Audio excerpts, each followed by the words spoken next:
Ya Allah. Terus bagaimana hubungan dengan anak saya yang sekolah di pesantren?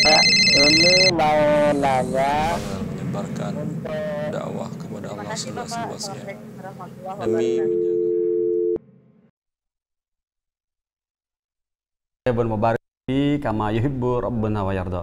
Pemirsa Fatwa TV, jumpa lagi kita di program live interaktif Ekonomi Islam hari Jumat pukul 17 sore bersama Al-Ustadz Dr. Erwandi Tarmizi Hafizahullah Ta'ala. Nah, program ini sudah 1 tahun lebih loh diasuh oleh Ustadz Dr. Erwandi di sini ya. Nah, untuk bertelepon atau menanyakan persoalan seputar finansial dan ekonomi syariat Islam sesuai syariat Islam bisa di nomor telepon 021 212 32333 seperti yang tertera di layar nanti ya. Baiklah, acara ini live interaktif ekonomi Islam juga direlay oleh 10 radio. Nah, 10 radio itu apa aja? Mari kita sebut ya. Radio Binbas Yogyakarta, kemudian Radio Sahabat Tegal, lantas Radio Kita FM Cirebon. Berikutnya Radio MD FM Probolinggo, Radio Albina FM Bekasi, berikutnya Radio Amuba Pangkal Pinang, Radio Sago FM Sumatera Barat, berikutnya Radio Gema FM Bontang, kemudian Radio Tua FM Riau. Nah, seperti itulah radio ya, list radio yang merelay langsung acara ini. Dan ya, assalamualaikum pendengar radio, selamat bergabung ya. Kami tunggu teleponnya tentunya. Baiklah, kita mulai saja dan bersapa dulu kepada Ustadz ya. Ya. Assalamualaikum warahmatullahi wabarakatuh Ustadz. Assalamualaikum warahmatullahi wabarakatuh. Bagaimana Ustadz, kabar sehat Ustadz? Alhamdulillah. Tadi salat Jumat Ustadz. Gimana salat Jumat? Dapat saf depan apa? Saf unta apa saf kambing apa saf ayam? Saf mana Ustadz? Yang penting sholatnya sah insya Allah. Oh iya, Masya Allah Ustadz. Iya benar, setuju. Saya juga tadi dibuntut Ustadz. Hampir dapat tangga di bawah keluar. Halo, alhamdulillah yang penting dapat. Serba bingung ya Ustadz kalau situasi seperti ini ya Ustadz ya. Jadi agak hati itu agak ragu-ragu gimana gitu rasanya. Kalau sholat Jumat gimana, nggak sholat Jumat gimana. Ya Ustadz, ini kita sudah bertemu lagi bersama pemirsa Fatwa TV dan pendengar radio. Kami ucapkan kepada Ustadz jazakumullah khairan atas waktu yang diluangkan untuk kami. Nah Ustadz, mohon nasihat kepada kami singkat itu. Bagaimana supaya kita bisa mempertahankan untuk mencari harta yang halal dan kalau bisa ada tips-tips membersihkan harta yang apa, ini kan sebentar lagi mau kurban ya Ustadz, kali aja dana-dana riba bisa dibelikan kambing atau gimana Ustadz. Khawatir ada yang beranggap seperti itu apa gimana itu nanti Ustadz. Monggo Ustadz masuk ke pencerahannya Ustadz. Ya, baik. Dana ini Assalamualaikum warahmatullahi wabarakatuh. Waalaikumsalam warahmatullahi wabarakatuh. Alhamdulillah rabbil alamin wa bihi nasta'in. Wa nusalli wa nusallim wa nubarik ala nabiyyina Muhammadin wa alihi wa sahbihi ajma'in wa ba'du. Alhamdulillah. Alhamdulillah. Ya rahmukallah. Para pemirsa Fatwa TV yang dimuliakan oleh Allah Azza wa Jalla, kealfaan kita di masa lalu, di waktu-waktu yang mungkin kita sudah mendengar bahwa ini diharamkan, ini adalah riba, akan tetapi karena masih jauhnya kita untuk mentaati Allah Azza wa Jalla, kita melalaikannya sehingga dana yang haram itu pun terkumpul. Iya Ustaz, betul Ustaz. Astagfirullah. Di musim yang mulia ini, di hari-hari yang akan mulia ini, yang akan kita ini, apakah bisa dana tersebut dibelikan untuk kurban? Ya.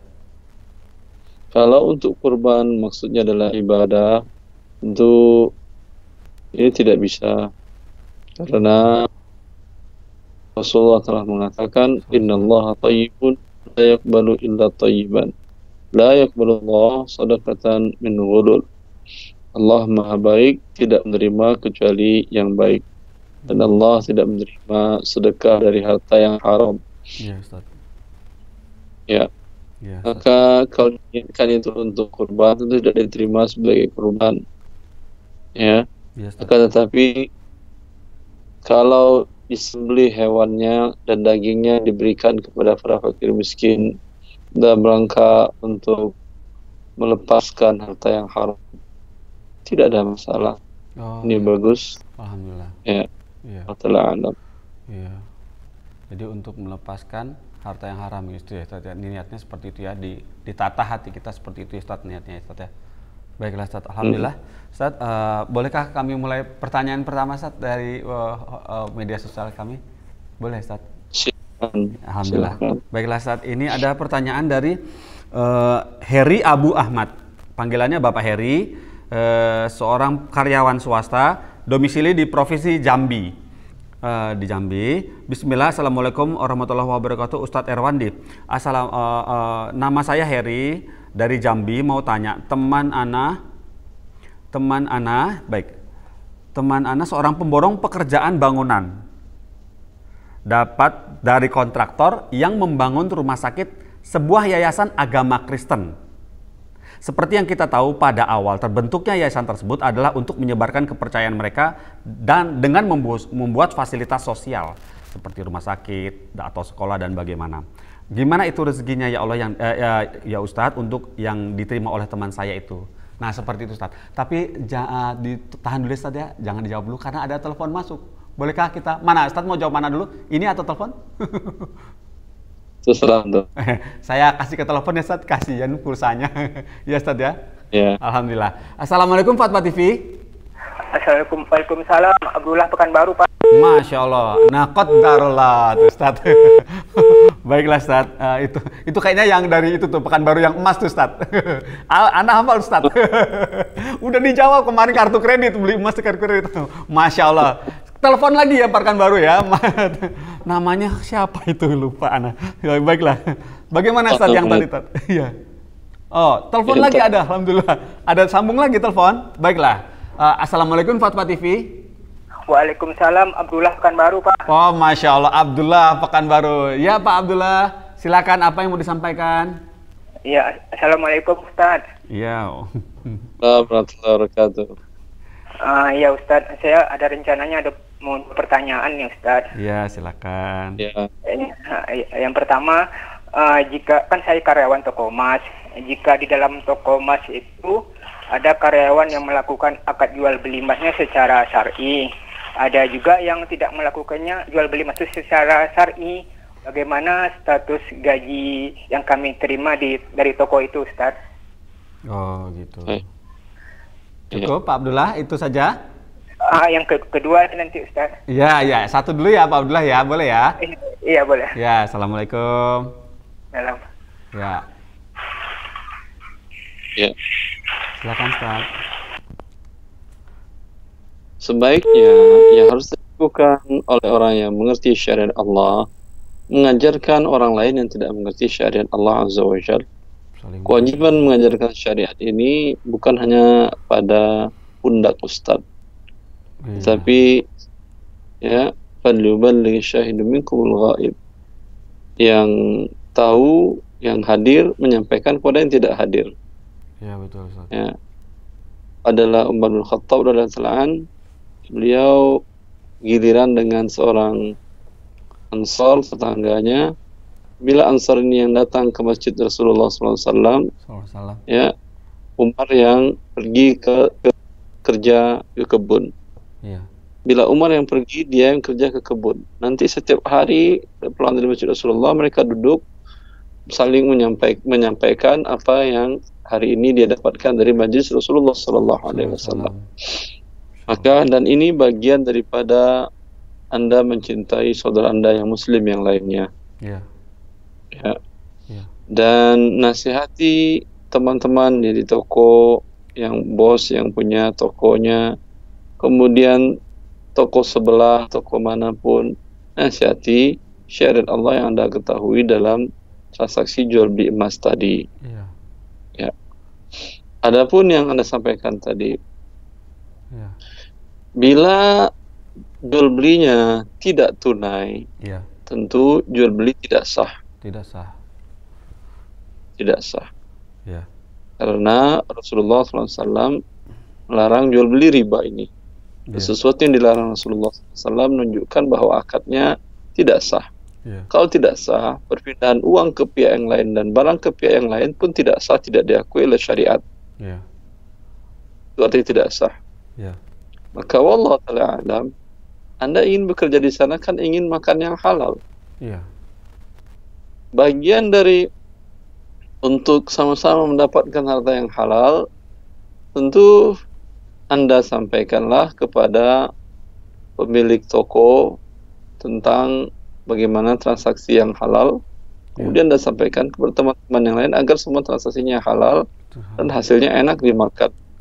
Adapun yang telah terjadi tadi, wallahu ta'ala alam, ya, Anda kan tidak tahu uang yang mana yang hasil transaksi dari yang tidak tunai tadi. Ya. Bila jumlahnya kecil, maka semoga dimaafkan oleh Allah Azza wa Jalla yang Anda makan dari menjualkan dengan cara yang halal. Tapi bila penjualan orang itu tinggi, besar, ya, tentu berdampak gaji Anda pun tidak halal. Wallahu. Masya Allah, subhanallah, ya, jazakallah Ustaz atas ilmunya yang sudah di-sharing kepada kami, Pak Abdullah di Pekanbaru ya tadi ya. Semoga dapat dipahami ya tadi apa yang sudah diberikan oleh Ustadz Erwandi, seperti itu. Harus saling mengingati, saling menasihati ya Ustadz, begitu Ustadz ya. Ya. Baik. Ini sudah ada penelpon baru, mari kita sapa. Assalamualaikum Fatwa TV. Assalamualaikum. Ya, waalaikumsalam.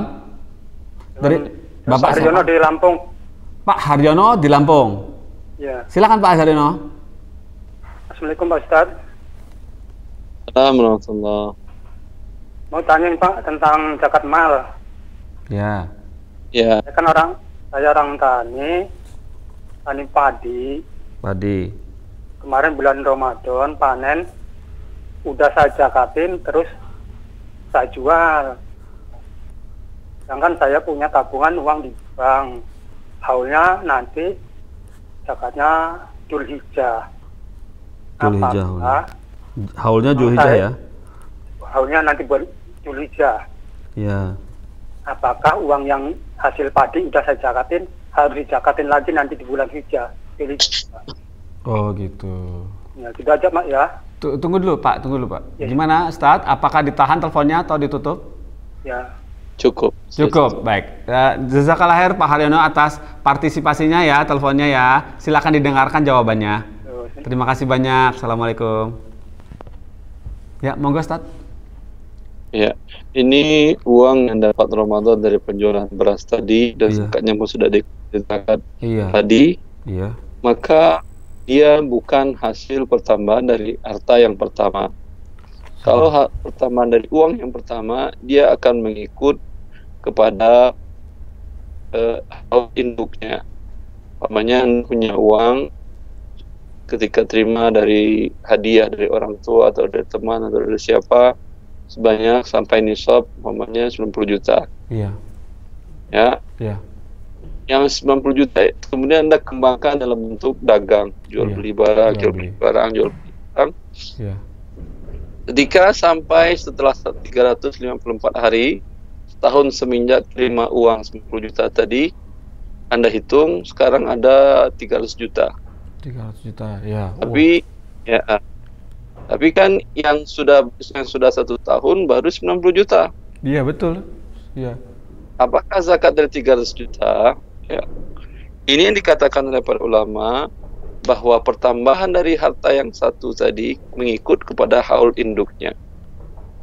Maka ketika 354 hari dari terima 90 juta, nanti zakatnya bukan dari 90 juta, tetap 300 juta.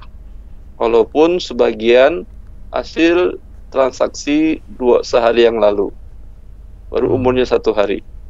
Ini kalau pertambahan itu mengikut kepada harta yang induknya, harta pertama. Iya. Ya. Kalau dia harta yang terpisah, seperti tadi dia punya tabungan. Iya, punya tabungan. Yang sudah sampai nisab. Iya. Kemudian di Ramadan dari menjual beras tadi dapat uang lagi. Iya. Apa di Zulqa'dah ini kan baru 3 Zulhijjah. bulan. Baru 3 bulan. Ya. Apakah dia harus zakatkan yang Ramadan tadi? Jawabannya tidak. Tidak. Alhamdulillah. Ya, Ya. seperti itu. Cuman kapan dizakatkannya ini? Dizakatkannya nanti di Zulhijjah nanti. Iya. Kalau pemasukan harta Anda jelas, Anda hitung, Ya. gampang. Berarti tidak masalah setiap harta mempunyai zakat tersendiri. Iya. Tapi kalau Anda pusing seperti dagang kan setiap hari masuk uang. Iya betul Ustaz. Putar terus. Iya. Ya. Iya. Berarti setiap hari akan Anda hitung hari ini mana yang terkena zakat, hari ini mana yang terkena zakat. Waduh. Bingung nggak tuh? Ya. Kalau begitu cukup ikut kepada haul induk yang pertama, yaitu di Zulqa'dah. Gampangnya, Ya. kalau Anda ingin gampang, memang belum wajib di Zulqa'dah ini zakat dari penjualan beras di Ramadan ini. Ya, karena Ya. belum 1 tahun. Iya. Tapi kalau Anda bayar sekarang, maju lebih baik. Oh gitu. Maju tapi nggak kebanyakan Ustaz. Maju 9 bulan apa salahnya? Oh iya sih. Jadi ya ikutlah manut sami'na wa ta'na. Iya maju 9 bulan. Karena para sahabat pun Iya. seperti Abbas bin Abdul Muttalib pernah diminta oleh Rasulullah SAW zakatnya untuk 3 tahun ke depan. Oh iya betul. Iya, Ya. pernah. Ya. Karena negara dalam kondisi defisit anggaran untuk perang, dan perang suatu hal yang sangat penting untuk keberlangsungan suatu komunitas atau suatu negara. Iya. Rasulullah bukan dengan nambah pajak, dengan narik pajak, bukan. Tapi yang zakatnya besar selama ini, setiap tahunnya, beliau minta dimajukan untuk 3 tahun ke depan. Oh Masya Allah. Nanti pada tahunnya akan disesuaikan. Kalau umpamanya zakatnya 1 triliun, Iya. negara butuh, sehingga dia mengajukan zakatnya untuk 3 tahun ke depan 3 triliun. Wow. Kalau ada 100 orang seperti ini, Iya. tentu negara surplus, tidak pernah akan defisit anggarannya. Wah Masya Allah. Masya Allah ya. Jadi Rasulullah mengelola keuangan negara bukan dengan hutang riba ke IMF dan ke World Bank, Wah, iya, tapi Masya Allah. yang zakatnya Masya Allah. besar dibayar tahun-tahun Dimajukan. ke depan, Wah iya. benar. dimajukan. Masya Pada Allah. waktunya disesuaikan dengan zakat. Itu tadi untuk 3 tahun. Kalau Iya. ternyata nanti zakat dia harusnya 1 triliun, ternyata realisasinya nanti hanya 700 miliar, Iya. berarti yang 3 tahun bisa untuk 4 tahun. Wah Masya Allah. Iya Ustaz. Bukan lagi ini kelebihan, ini saya harusnya 3 tahun saya enggak, zakat saya cuma 700 miliar, 300 miliar lagi tarik lagi dari fakir miskin, ya enggak. Iya. Nah, Iya. tapi dimundurkan zakatnya menjadi 4 tahun dan seterusnya. Oh gitu, Masya Allah. Ya begitu tipsnya tuh. Wah, Indonesia bisa maju Ustaz kalau seperti itu Ustaz. Jadi ditarik semua, pemerintah mengadakan satu ini diakumulasi semua menjadi pool di satu tempat pengumpulan zakat, ditarik semua tuh 3 tahun ke depan Idul Fitrinya. Jadi nggak ada yang bayar zakat, tapi zakat semua nol ya Ustaz ya. Zakat perdagangan nol, bea cukai nol gitu ya Ustaz ya. Bagus ya Ustaz ya. Nggak bayar tol. Ya, kalau zakat ditarik, tentu dampaknya pajak bagi yang muslim tidak boleh ditarik. Nah, itu setuju Ustaz. Itu bagus sekali, Masya Allah. Bagi yang non muslim ditarik pajak. Ntar rame-rame bikin KTP semua deh baru. Astagfirullah. Pajak dan ditarik zakat tentu tidak adil. Oh iya betul Ustaz. Ya. Iya. Nenek moyang kita muslimin dahulu yang memperjuangkan NKRI ini, kemudian cucu-cucunya yang masih muslim dan muslimah, Iya. kemudian mereka di negara ini bayar 2 pajak dan zakat, tentu ini kezaliman. Iya Ustaz. Jadi kalau dari mereka ditarik zakat, dari non muslim ditarik pajak, itu tidak ada masalah. Wah gitu. Iya Ustaz. Insya Allah nggak ada masalah. Sami'na wa ta'na. Seperti itu ya Ustaz ya. Alhamdulillah jazakallah khair Ustaz atas nasihatnya dan tipsnya. Wah Masya Allah itu. Baiklah Ustaz, ini sudah ada penelpon baru, boleh kami angkat ya Ustaz ya. Assalamualaikum Fatma TV. Assalamualaikum. Waalaikumsalam. Dari Ibu siapa di mana? Dengan Endang, Jakarta. Ibu Endang di Jakarta. Silakan Bu Endang. Pak Ustadz, Assalamualaikum. Salam. Pak Ustadz, Assalamualaikum. saya mau tanya tentang waris. Silakan. Ya Ya, Ibu. waktu itu pernah dijawab oleh Ustadz waktu di siaran juga. Jadi ceritanya begini. Ya. Saya, Ibu Busri, punya anak 5, 2 laki-laki, 3 perempuan. Pelan-pelan Bu. 2 laki-laki. 3 Meninggal perempuan. siapa Ibu? Ini udah dijawab, yang ini atasnya udah dijawab. Waktu itu cuma ini nyambungnya aja. Terus ibu saya menikah lagi dengan Bapak Mar. Punya anak 2 laki-laki. Nah, waktu itu kan waktu pada saat meninggal, bapak saya meninggalkan rumah. Ya. Bapak tiri saya meninggal tahun 96 kira-kira. Ya. Terus tahun 2012 kira-kira 2012 ibu saya mensertifikatkan rumahnya. Ya. Sama ibu saya. Nah, terus makanya yang jadi masalah adalah waktu itu mengenai waris. Nah, Ustadz kan udah jawab bahwa ahli waris ibu 7 anak. Ya, Nah, lantas. sekarang permasalahannya itu sudah saya sampaikan kepada 7 anak. Yang dari 2 anak bapak yang Pak Mar ini, yang bapak kedua, itu nggak mau berbagi waris. Jadi dia bilang itu harta bapak, katanya gitu. Nah, saya sampaikan, oke, kalau harta bapak nggak apa-apa. Tapi kami bukannya 0, bukan mau dikasih kerohiman, tapi ada di bagian 1/8 bagian ibu, kalau itu harta bapak. Saya sampaikan begitu. Tapi masalahnya bapak punya istri 3, dari masing-masing punya anak. Nah, saya bilang kalau memang itu harta bapak, berarti kamu harus berbagi dengan ibu yang pertama, ibu yang ketiga. Jadi bagian istri bagi 3 ya, 1/8 bagi 3 ya Pak Ustadz ya. Nah, kemudian bagian anaknya juga 7/8 dibagi semua anaknya. Begitu Pak Ustadz saya sampaikan. Iya, Ibu Endang, coba pelan-pelan. Ustadz mau ngomong dulu. Ya. Sebentar. Monggo Ustadz. Ketiga istri itu hidup pada saat Pada saat meninggal masih hidup semua anak istrinya. 3 istrinya Ya. hidup dan semuanya statusnya masih istri. Masih istri pada saat meninggal tahun 96, masih istri dan masih hidup semua anak istrinya. Ya udah kalau gitu yang 1/8 dibagi 3. Nah, yang 7/8 dibagi semua anaknya ya. Apa? Yang 7/8. 7/8-nya dibagi semua anak-anaknya bapak. Kalau itu Iya. dibilang harta bapak. Tapi yang masalahnya itu udah sertifikat udah atas nama ibu Pak Ustadz.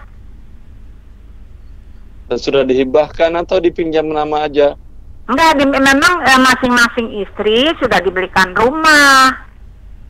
Makanya saya berpegang teguh pada jawaban Ustadz yang pertama, sertifikat udah atas nama ibu dan masing-masing istri udah punya rumah. Jadi itu berarti harta ibu gitu. Terus yang nggak setuju siapa?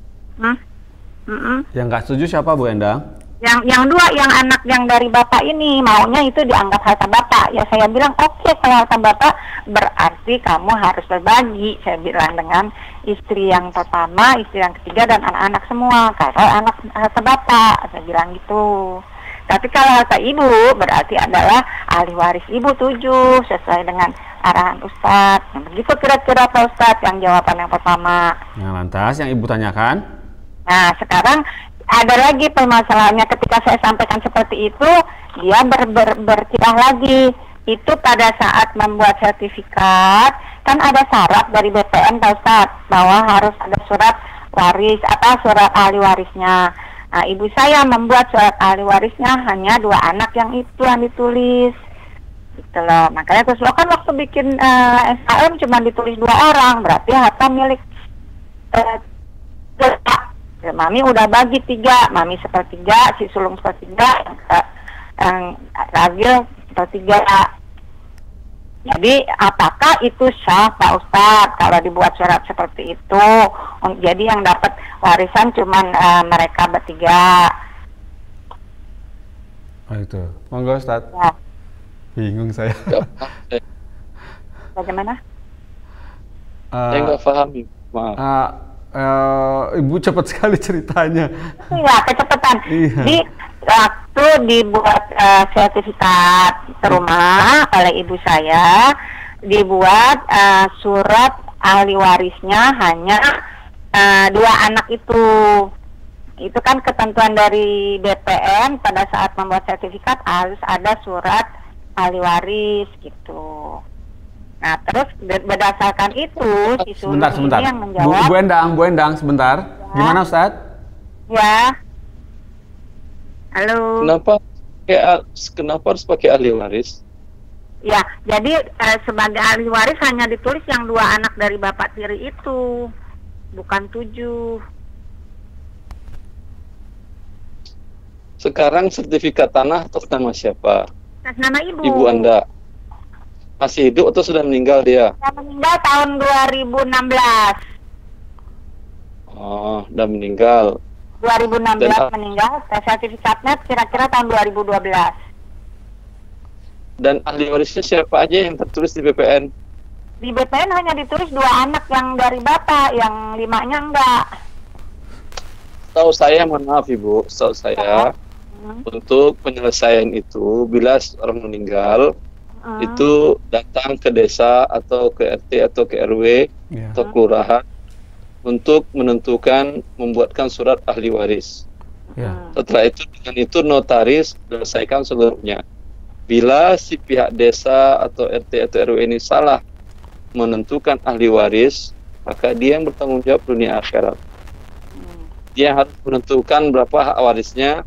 Umpamanya pada saat meninggalnya 2016 tadi, ada anak laki 3, ada anak perempuan 4. Berarti hartanya 6 tambah 4, 10 dibagi 10.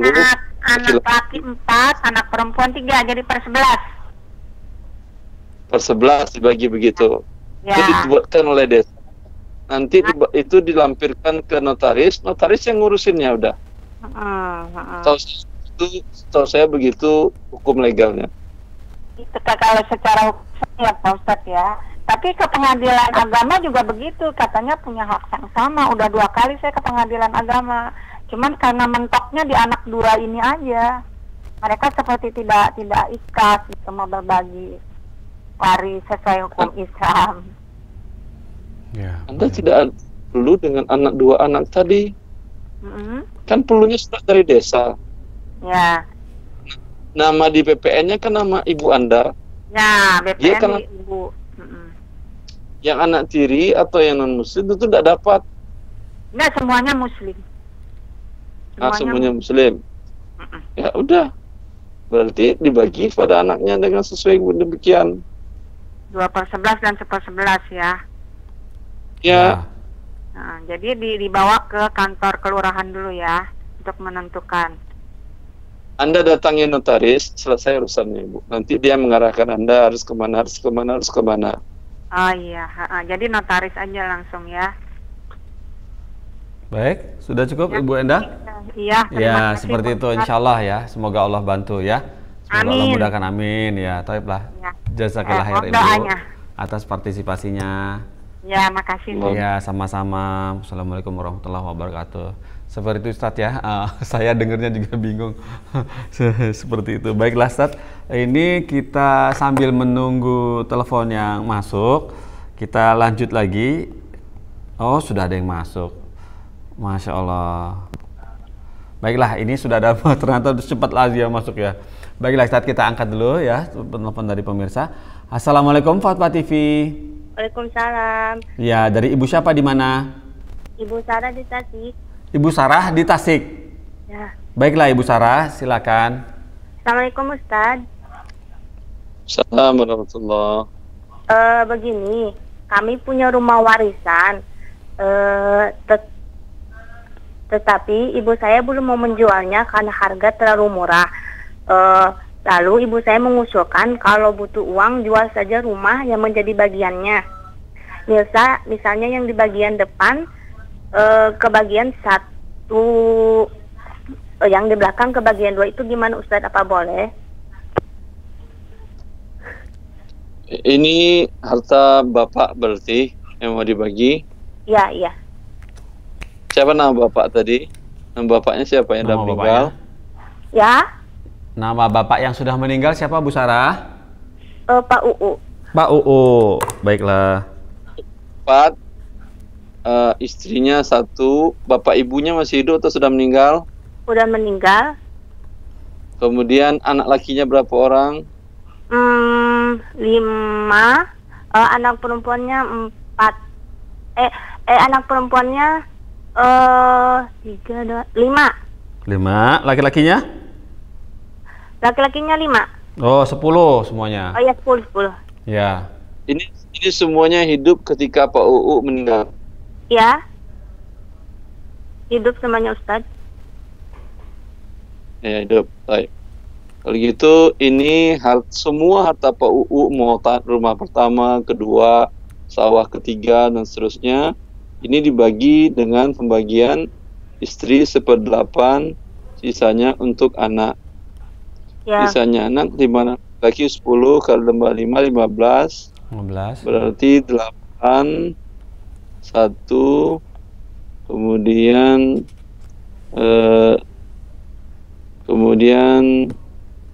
8, 40, 90 ya. 8 kali 15, 90 kan ya. 8 kali 15, iya, betul. 90. Maka istrinya 15/90. Anak laki-laki mendapatkan 14/90, 14. Perempuan dapat 7/90, masing-masing 7/90. Ustaz, salah Jelas, Ustaz, bukan Ibu? 8 kali 15 itu 120, Ustaz. 8 kali 15 itu 120. Ya, betul. 120. Ya, 120, Ustaz. Bukan 90. 120. Iya. Yang istri dapat 15/120. 15/20. Yang laki-laki masing-masing 14/120. 14/20. Masing 7/120. Begitu. Jelas? Bagaimana? Siapa Ibu? yang butuh uang? Siapa yang butuh uang? Semua hartanya, rumah yang manapun, tanah yang manapun, ya, kalau dijualkan kan bisa langsung dibagi 120 bagian. Iya. Uangnya gampang. Ya. Kalau masih belum dijual karena satu dan lain hal, karena masih murah dan segala macam, siapa yang pengen jual kepada saudara yang punya uang untuk dia beli sahamnya. Mamanya yang perempuan, salah satu perempuan, dia pengen uang tunai yang masukin sekolah anaknya, Iya. atau dia mau bikin usaha kecil-kecilan di rumah, Iya. ya. Saham dia 7/120, dia jual ke yang lain. Dinilai sekarang harga rumah dan tanah itu berapa, sedang saat murah ini berapa. Umpamanya saat murah ini harganya 120 juta. Ya. Iya. Berarti dia punya hak di situ 7 juta rupiah. Iya. Dia jual ke siapa yang mau. Di antara saudara-saudarinya yang bersembilan tadi. Ada saudaranya sedang ada uang, tadi ya udah saham kamu yang 7/120, itu kan nilainya 7 juta sekarang, karena sekarang harga rumah dan tanah 120 juta, dah saya bayarin, berarti saham saya dari 14 naik menjadi 14 tambah 7, jadi 21/120. Iya. Seperti itu. Ya. Ustaz, tadi yang istri berapa Ustaz? 15 per berapa? Istri 15/20, Bu. Oh, per 20 ya. Per 120. 15 per 120. Oh ya. 120, Laki-laki 14/120. Betul. Yang perempuan 7/120. Ya, betul, Ibu. Jadi Ustaz, kalau misalkan butuh uang, dijual aja gitu Ustaz, gak bisa kayak tadi gitu.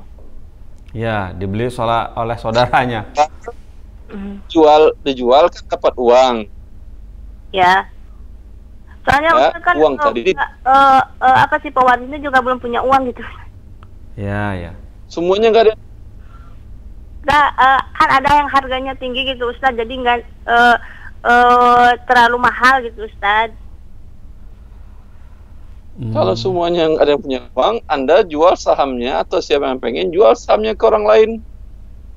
Oh, iya ya. Nah, ini kayak saham usaha udah. Anda jual saham tadi ke orang lain. Saya butuh uang, umpamanya anggap tadi nilainya 1,2 miliar atau anggap 12 miliar.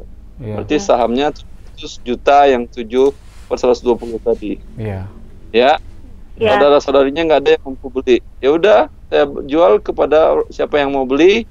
Kalian punya di sini 7/120 di aset, semua aset bapak saya. Dicatatkan di notaris. Ustadz, yang perempuan 7/220 itu satu orang Ustadz apa? Satu orang ya. Ya, satu orang. Orang? Oh, per orang. Ya. Oh, iya. Cukup jelas, Ibu? Belum Ustadz.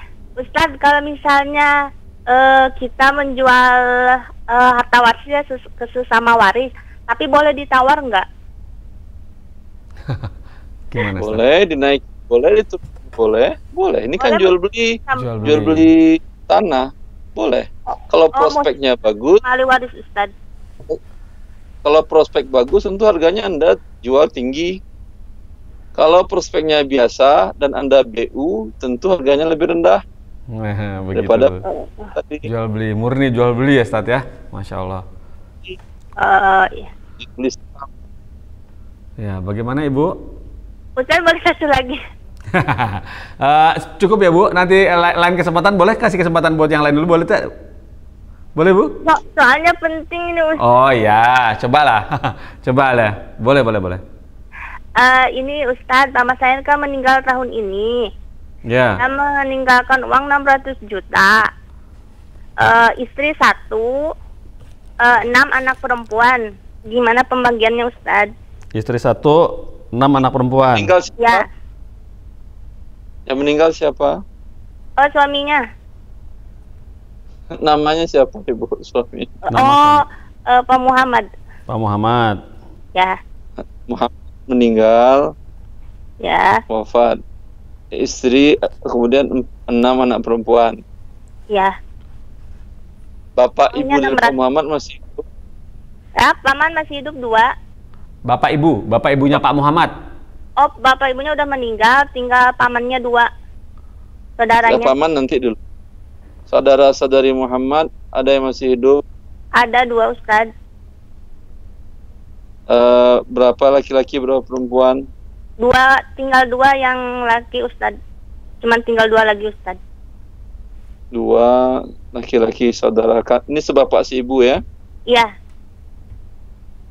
Ya. Hartanya pembagiannya istri 1/8, anak perempuan 2/3, 2 saudara laki-laki sisa.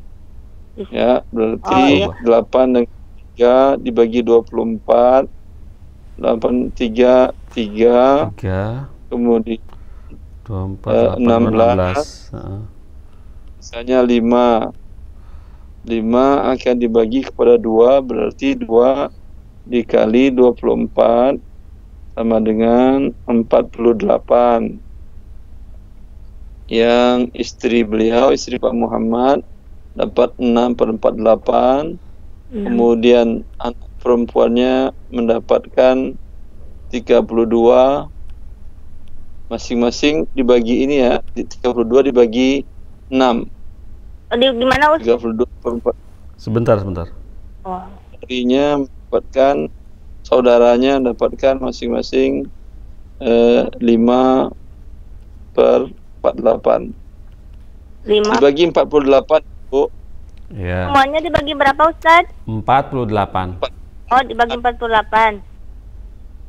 Istri mendapat 6/48. 48. 6 anak perempuan dapat 32/48 Masing-masing. masing-masing. Enggak, Total ya? masing-masing. Total ya? Masih. Total 6. Apa? 32 dibagi 6 berapa? Oke. 32 dibagi 6 5, itu iya. 32 dibagi 6. 5,3333. 5,33. Ya. Ya, berarti anak perempuan masing-masing dapat 5,33. Iya. 5. Saudara perempuan 3. masing-masing dapat 5/48. Yang berapa Ustadz? 5. Ya, 5/48 masing-masing saudara Paman. laki-laki dari Pak Muhammad. Iya. Oh iya. Masing-masing. Dapat udah jelas ya, Bu? Ya. Ya, Ibu, istri dapat 6/48. Saya ulang ya, Ustadz ya. 6/48. Ya, tadi tiap anak perempuan mendapatkan 5,333. Ya, Terus kemudian kalau untuk pamannya, saudara Bapak Muhammad itu yang laki-laki masing-masing dapat 5/48. 5/48. Ya, Oh iya. begitu ya Ustaz ya? Ya. Ya, alhamdulillah. Jelas Ibu? Ya. Cukup? Jazakallah Ustaz. Ya, wa'alaikum. Alhamdulillah. Assalamualaikum warahmatullahi Waalaikumsalam warahmatullahi wabarakatuh. Alhamdulillah Ustaz. Jazakallah khair Ustaz atas ilmunya, atas apa namanya pembagian harta waris. Waduh benar-benar ya Ustaz ya, agak genting ya, panas ya Ustaz. Baiklah, ini sambil menunggu penelpon masuk. Oh, Masya Allah sudah langsung nyamber Ustaz. Assalamualaikum Fatwa TV. Waalaikumsalam warahmatullahi wabarakatuh. Ya, Masya Allah. Dari Bapak siapa, di mana? Dari Abu Muhammad, saya di Jambi. Abu Muhammad di Jambi. Silakan Abu Muhammad. Iya, assalamualaikum Ustaz Derwandi. Assalamualaikum warahmatullahi wabarakatuh. Ustadz, saya minta nasihatnya nih Ustadz terkait bekerja di kantor pajak. Halo. Silakan. Jadi, anu lagi galau sebenarnya Ustadz. Udah buka-buka nonton dengar tentang hukum bekerja di pajak. Jadi yang hadis yang mengharamkan penarik pajak, berarti kan orang yang kerja di kantor pajak tidak masuk surga, kan benar-benar menakutkan ya. Ada Ustadz yang pernah teman Ustadz yang bea cukai, kepala kantor bea cukai kalau nggak salah. Jadi nasihat Ustadz ke beliau adalah tetap bekerja agar penerimaan atau target bea cukai tercapai, sehingga target di tahun depan atau selanjutnya tidak bahkan seperti itu ya Tat. Iya. Ya. Nah jadi sebenarnya begini Tat, bea cukai dan pajak sama sebenarnya. Jadi berapapun penerimaan atau realisasi yang masuk di kantor, itu biasanya di tahun depan target akan tetap dinaikkan. Walaupun kantor itu misalnya 100% atau surplus gitu. Nah, yang kedua yang jadi keraguan saya adalah manfaat pajak kan sangat besar saat ya. Sangat besar untuk keterlangsungan ya mungkin fasilitas umum, segala macam yang berhubungan dengan fasilitas umum negara kan 80%-nya kan dari pajak. Nah, jadi karena ada perbedaan pendapat dan Anda sempat dengar kajian Ustaz tentang pajak dibolehkan dengan syarat 1-6 kalau nggak salah. Nah, itu sebenarnya syarat itu terpenuhi nggak sih di Indonesia untuk diterapkan pajak? Gitu, Tat. Mohon nasihatnya, Tat, biar saya lebih yakin melangkah, Tat. Ya. Betul, Tat. Silakan Tat. Baik. Untuk meyakini apakah diterapkan terpenuhi atau tidak, ya. Iya, Pertama, memang para ulama membagi pajak ada dua. Pada dasarnya pajak itu dilarang oleh Rasulullah SAW. Tapi dalam sejarah Islam pun memang di masa Rasulullah, di masa Khulafaur Rasyidin tidak ada pajak ditarik kecuali dari non-muslim. Dan itu pun imbalan atas mereka mendapatkan hak yang sama dengan muslim yang tinggal di negara Islam. Ya.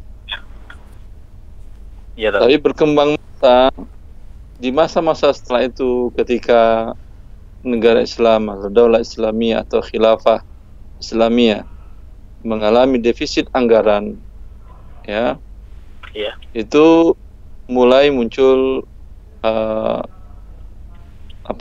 aturan pajak yang dinamakan di waktu itu dengan kalaf, bukan dengan max tapi dengan kalaf, ya. Tetapi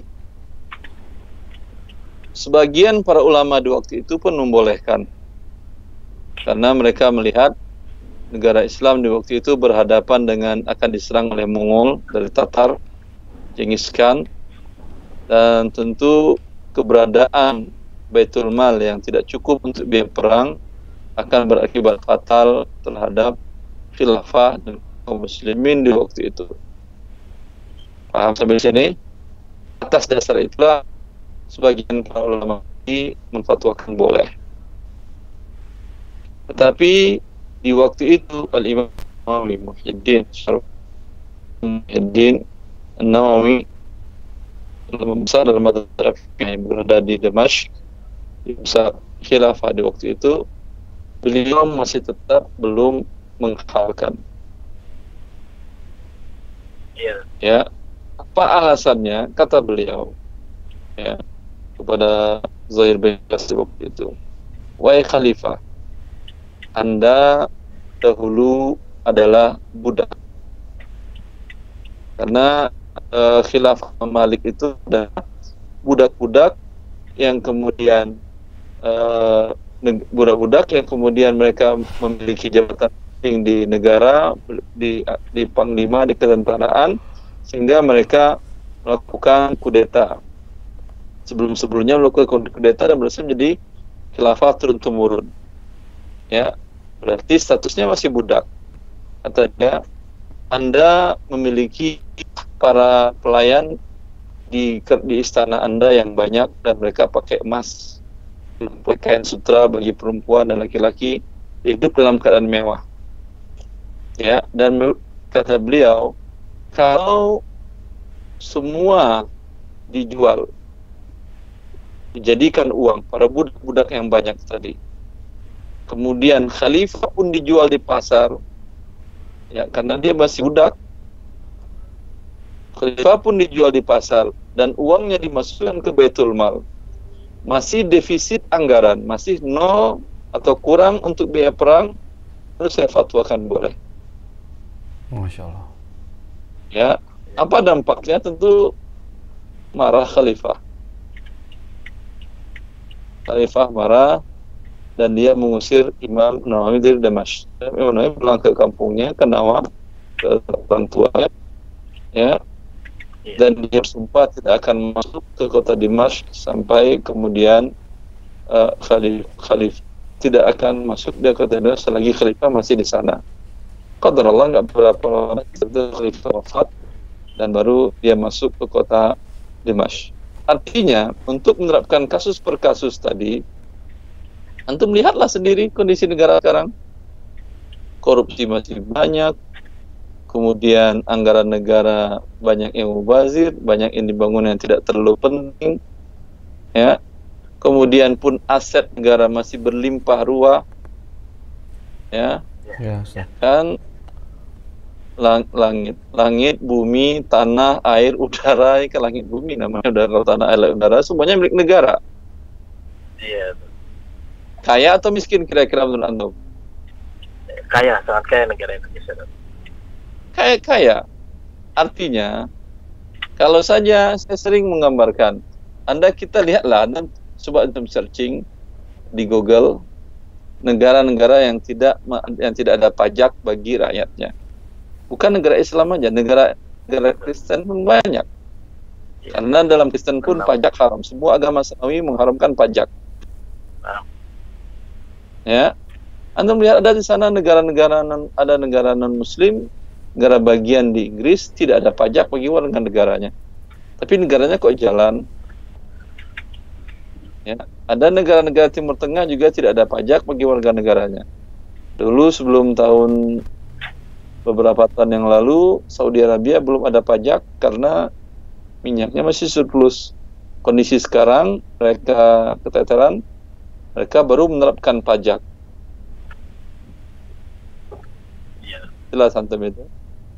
Tapi kalau dari awal dibangun negara sampai sekarang terus ada pajak dan makin tinggi, ya, ini tidak bisa namanya terpenuhi atau tidak syarat-syaratnya itu.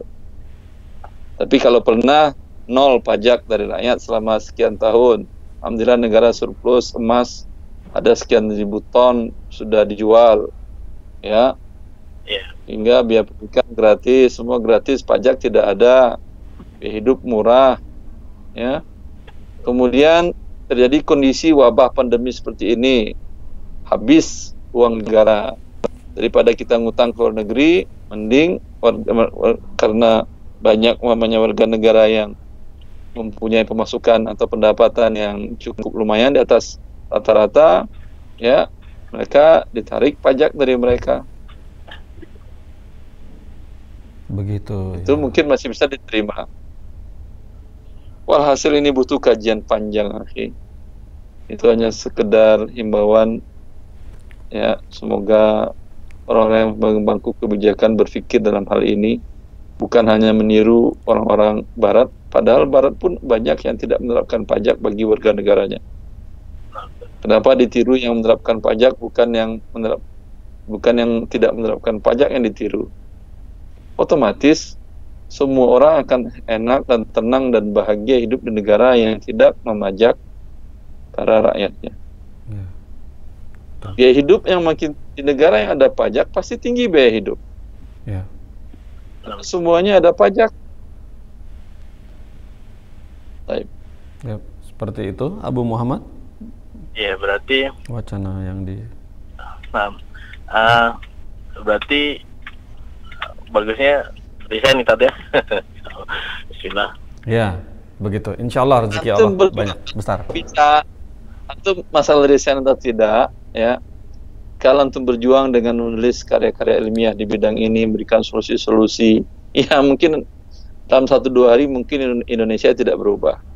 Tapi siapa yang menyangka mungkin setelah Anda wafat, karya-karya ilmiah Anda tadi dibaca oleh pemegang pemangku jabatan setelah ini, ya, atau nanti ke depannya, kemudian dia melihat ini suatu hal yang sangat memungkinkan. Dan yang jelas, bila pajak itu tidak ada, pasti negara itu sejahtera dan rakyatnya bahagia dan ekonominya berjalan dengan baik. Tapi untuk menetapkannya secara hitung-hitungan ekonomi, terkadang mereka nggak percaya kalau dikatakan begitu saja. Karena kalau dia bermanfaat, pasti Allah tidak akan mengharamkannya. Ya, iya. Allah tahu yang terbaik. Baiklah, bagaimana Abu Muhammad, cukup? Cukup, alhamdulillah. Masya Allah. Alhamdulillah. Baiklah, alhamdulillah. Barakallahu fikum. Assalamualaikum. Waalaikumsalam warahmatullahi wabarakatuh. Jazakumullah khairan Ustaz atas wacana yang ide-ide ya dari Ustaz dan nasihat kepada Abu Muhammad tadi, kepada saya, kepada pemirsa TV juga pendengar radio. Semoga bisa menjadi pelajaran buat kami semua dan menjadi penambah ilmu yang insya Allah bermanfaat di hari kemudian. Baiklah Ustaz, terima kasih atas waktu yang diluangkan untuk kami ya Ustaz ya. Semoga pekan depan bisa tetap ini ya Ustaz ya, live ya Ustaz ya. Melayani masyarakat insya Allah. Baiklah, alhamdulillah kita tutup acaranya Ustaz ya. Baiklah, pemirsa Fatwa TV, pendengar radio, itulah tadi yang sudah dipaparkan oleh jawaban juga nasihat-nasihat dari Ustadz Dr. Erwandi Tarmizi Hafizahullah Ta'ala. Semoga dapat diaplikasikan dalam kehidupan kita. Nah, lantas kami memohon maaf atas pertanyaan yang belum sempat kami jawab, belum sempat kami bacakan. Semoga pekan depan ada kesempatan insya Allah. Baiklah, kita tutup acara ini dengan kafaratul majelis. Subhanallah wa bihamdika asyhadu an la ilaha illa anta astaghfiruka wa atubu ilaik. Wassalamualaikum warahmatullahi wabarakatuh. Ya Allah. Terus bagaimana hubungan dengan anak saya yang sekolah di pesantren? Ini mau nanya menyebarkan dakwah kepada Allah seluas-luasnya Assalamualaikum warahmatullahi demi wabarakatuh.